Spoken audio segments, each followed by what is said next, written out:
Shields up, Ironbreakers, and welcome back to Monster Hunter Wilds. The date is December 2023, and we're back in that fateful evening when we were watching the Game Awards. And at the end of the ceremony, we got to watch one last trailer.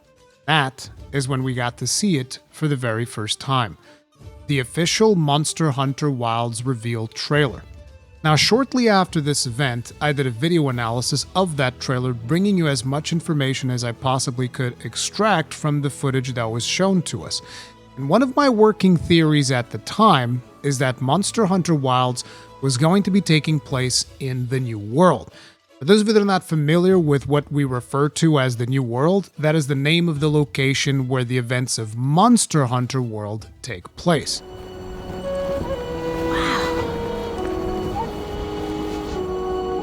The New World.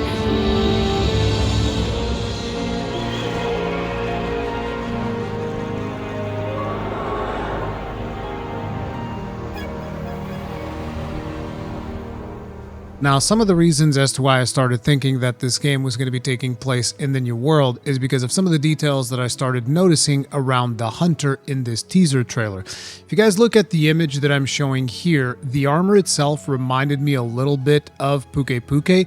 Now, I'm not saying that this is a one-to-one recreation or that it is necessarily Puke Puke armor. It's just the overall style and vibe reminded me of it, but that obviously was not going to be enough. So then we move on, and on his left arm, you will notice that this hunter has a slinger equipped. It actually looks a little bit more sleek, almost as an evolution of the slinger that we've had in Monster Hunter World. And some of you might think, well, maybe this is just a gameplay feature that Capcom is going to be introducing in every Monster Hunter game moving forward. But in my opinion, I don't think that is the case, because if you think back to Monster Hunter Rise and Sunbreak, they didn't have a slinger. And furthermore, if we actually do some research on one of the books that they released for Monster Hunter World, it is actually revealed that the Second Fleet are the ones who invented the slinger. They invented a prototype slinger. So it was basically invented in the New World by the fleet of technicians that crossed over from the Old World. So this is a technology that was invented in the New World. And then if we look a little bit more closely, you'll also find that we have the scout flies on the hunter's waist. Now, the scout flies is once again something that was discovered by the commander of the First Fleet, and he was the one who started researching scout flies and developing a way to use them to track monsters. So all of these things are clear signs that this game might take place in the New World. But then I started digging a little bit deeper, and I started looking into the logos of previous Monster Hunter games. And if you look at this image that Kogath posted on Twitter, you will notice that out of all of these logos, there is one logo that sticks out like a sore thumb. There's one logo that just quite doesn't seem like it belongs in the same place as all of these other logos of the previous games that came out before it. That is obviously the logo of Monster Hunter World. It doesn't have the letters quite as bold. It doesn't have the colors quite as bright. It's much more muted, and it's just like a distinct, different style from all of the other logos that came before it. On the other hand, if you then take a look at the logo of the game that came after it, which was Monster Hunter Rise, it clearly looks like it actually fits much neatly alongside the logos that I showed you guys before. Same thing for Monster Hunter Rise Sunbreak. Again, the one logo that always kind of sticks out is Monster Hunter World. The font almost doesn't seem like it lines up exactly. The color usage, all of that good stuff, right? But then, if we look at the logo for Monster Hunter Wilds, you can see that if you are to compare this logo with any of the other ones, it is going to look much closer to Monster Hunter World than anything else. Once again, the more muted, so to speak, and I'm not saying this in a negative connotation, I'm just saying like the other logos are more bombastic, but the more muted type of font usage, not as bold letters, and just like the overall aesthetic clearly looks much closer to Monster Hunter World than any of the other ones. Almost as if these are two games that are branching off the traditional Monster Hunter experience. And one of the things that we need to keep in mind is that Monster Hunter World was designed as a kind of reintroduction to the series to bring in new players because they were really innovating on a lot of the things that they have done. And so, again, if you put all of these things together, the slinger, the scout flies, the logos of the game, even the armor, which the armor is whatever, it just kind of like reminisced me a little bit of Puke Puke. You can kind of like get that conclusion that, oh, it looks like it might take place in the same location.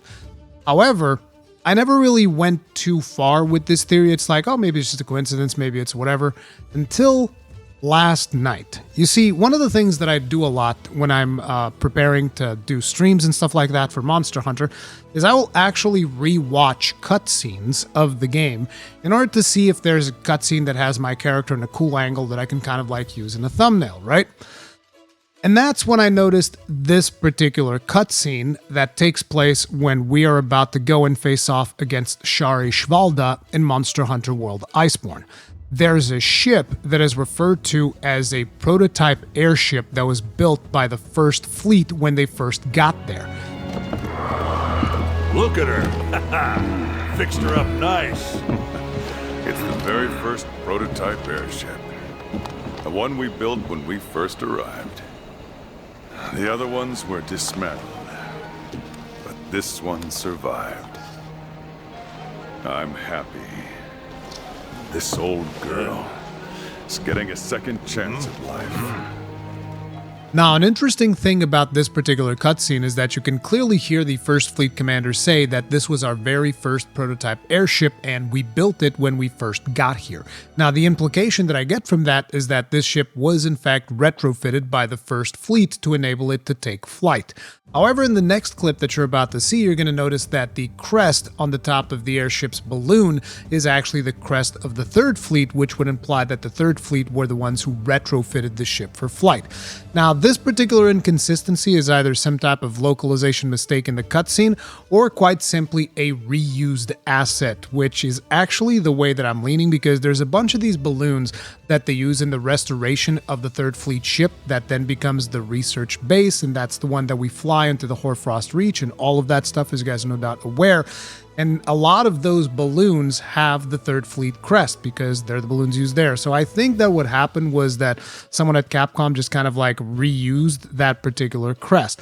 But anyway, back to the ship. This is the ship that we used to go and fight against Shari Shvalda. And so when I looked at that ship, I was like, I could swear I've seen this ship not even that long ago. Where did I see it? And then I go back to trailer 4, and there's that scene where you have Fabius bringing on his whole crew to go and get Nata. And if you pay close attention, you will notice that this is not just the same model. This is not just like something that looks similar to the ship that I just showed you. This is the exact same ship. And you guys are like, well, okay, what are ships like in the Monster Hunter universe? And airships in Monster Hunter universe have existed in the past, but they look very different than the ship that we have there.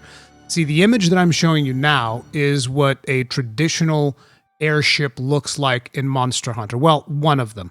And in a way, you can kind of look at the hull and you're like, oh, there are some similarities there. We can see the two Dragonators in the front, except the balloon itself of the airship looks very different. It's much more stretched out. And that is usually the style that we see in a lot of the airships that are present in the old world. So this got me thinking, okay, is there any chance that there's another ship that kind of just like looks alike? Are there ships that look alike between themselves? Like, what's the deal? So I went ahead and I started asking Kogath about the airship. And Kogath went and he looked through all of the airship models that he is aware of. And he was like, no other ships match to that ship anywhere else. And we haven't had a situation where we had airships from two different games match up that closely.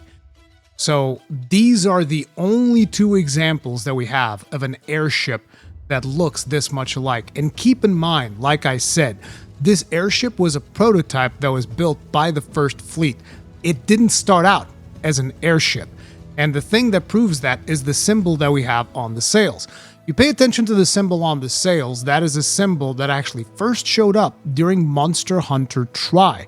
Again, this was sent to me by Kogath, and I believe that Bandino posted this on Twitter probably shortly after the fourth trailer got released, because this symbol is the symbol that we have on the sails of the ship in the fourth trailer.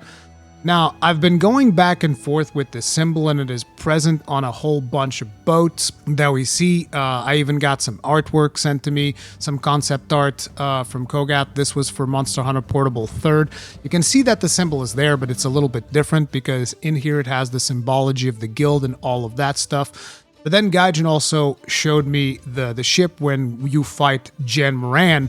It also has that symbol in the gong, which I was like, holy crap. Whenever I see something of Jan Moran or Duran Moran, I'm like, oh my God, please bring them on. Because, you know, I like that fight. I think those fights are really cool, and I would love to see a modern version of those fights. It's something that I talk about all the time. Gaijin also sent me another picture here. This is, I believe, Moga Village, if I'm not mistaken. There's another ship, and you can see that same symbol there. So Gaijin's theory on this symbol is that this is just an overall symbol that is for ships that go out to sea.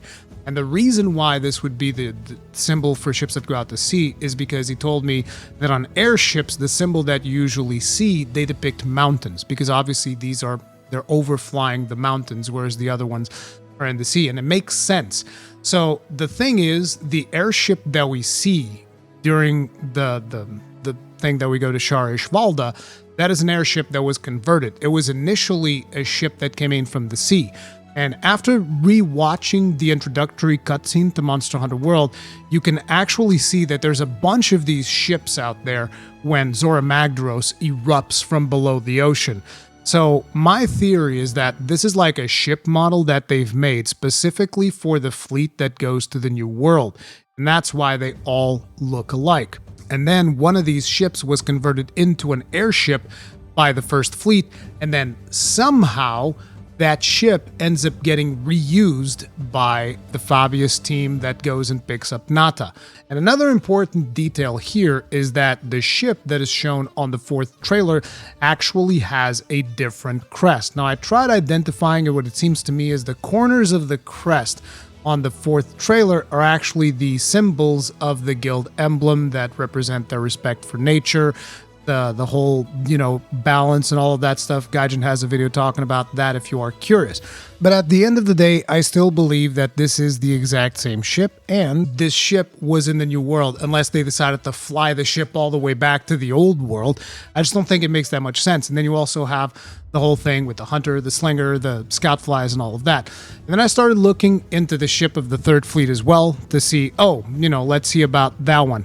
And the ship in the 3rd Fleet is also slightly different, but the ship in the 3rd Fleet, for those of you that don't know, the 3rd Fleet crashed, and the fact that their ship is this different could be simply an indication that we had to retrofit it to work afterwards, because obviously they crashed and they did all this modification, which is why I have a bunch of balloons on it and all of that good stuff. But fundamentally, the Research Commission, which is, all of the fleets that came from the old world to explore the New World, has very similar ships. But even then, some of them are different, like the one from the 3rd Fleet. So the fact that there's only these two ships that look this much alike, it's the same ship. And now, what are the implications of that? Does this take place in the New World? Did they sail this ship back to the Old World and then back and whatnot? I think that this takes place in the New World. There's also something that Kogath told me on Discord, which is the fact that some of the things that they are saying in the some of the terminology that they're using in the Japanese marketing actually is using very similar characters to the Research Commission, wherein there's all these characters that I'll show you guys on screen right now, and that some of them represent Research Commission. Then there's a different set of characters, but it uses the same two characters to talk about the Expedition Team, which the Expedition Team is a team that we're a part of. So yeah, there's a lot of interesting things to look at. There was actually a point where Kogath even asked the team if the researcher that is shown on the 4th trailer is the same researcher that we have back at base in Monster Hunter World. They told him no, but I'm like, man, he sure looks a whole lot like the other one. They dress pretty much exactly the same. The one thing is that the one in the cutscene doesn't really have glasses. I don't know. Maybe he got LASIK. I don't know, dude. Actually, never mind. They look nothing alike. It's 1 a.m, and I just want to finish this edit so I can go to sleep. I just thought that this was some really exciting stuff that pretty much almost confirms that it takes place in the New World, but let me know where you guys are at with all of this information. And hopefully you guys enjoyed this video, a little bit more of crazy theory crafting, me just looking at all these things. You guys got to remember, I'm Portuguese. Ships are kind of in my blood, so I got really excited when I was able to match those two ships together. Anyway, thank you all very much for watching. You guys enjoyed this video, hit the like button, subscribe bell, notification icon, all that jazz, and I'll see you in the next one. Stay strong, stay safe, peace out.